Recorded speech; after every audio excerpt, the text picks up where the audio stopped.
बिस्मिल्लाहिर्रहमानिर्रहीम। आज मैं सूफी नजरिए से एक कुरानी आयत पर कुछ बातें शेयर करना चाहता हूँ और याद दिलाओ, क्योंकि याद दिलाना ईमान वालों के लिए फायदेमंद है। अज-जारियात 55। सबसे पहले जिक्र यानी खुदा को याद करने के बारे में बात करते हैं। सूफी लोगों के हिसाब से रूहानी ट्रेनिंग के लिए जिक्र बहुत जरूरी है। जब हम अल्लाह को याद करते हैं और दूसरों को भी यही करने के लिए कहते हैं, तो ये हमारे दिलों को रोशन करता है और हमारी रूह को पाक करता है। इसलिए सूफी लोगों की महफिलों में जिक्र पर बहुत जोर दिया जाता है। लेकिन जिक्र सिर्फ जुबान से नहीं होता। सूफी टीचर्स कहते हैं कि इसका असर हमारे दिलों पर होना चाहिए।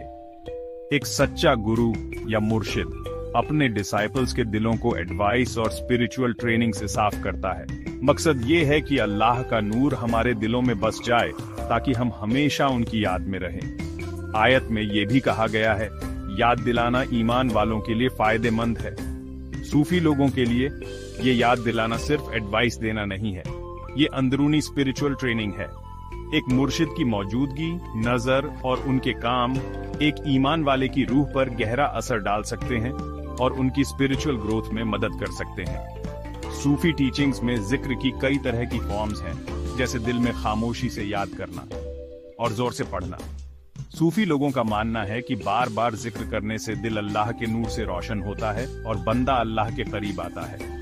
खत्म करते हुए इस आयत का सूफी मतलब हमें ये सिखाता है कि अल्लाह की याद ही एक ईमान वाले की असली ताकत है। सूफी लोग जिक्र में लगे रहते हैं और दूसरों को भी ऐसा करने के लिए कहते हैं ताकि वो स्पिरिचुअली आगे बढ़ सकें। यही सूफी टीचिंग्स का असल मतलब है, अल्लाह को हमेशा याद रखना, क्योंकि ये एक ईमान वाले के लिए सबसे फायदेमंद प्रैक्टिस है।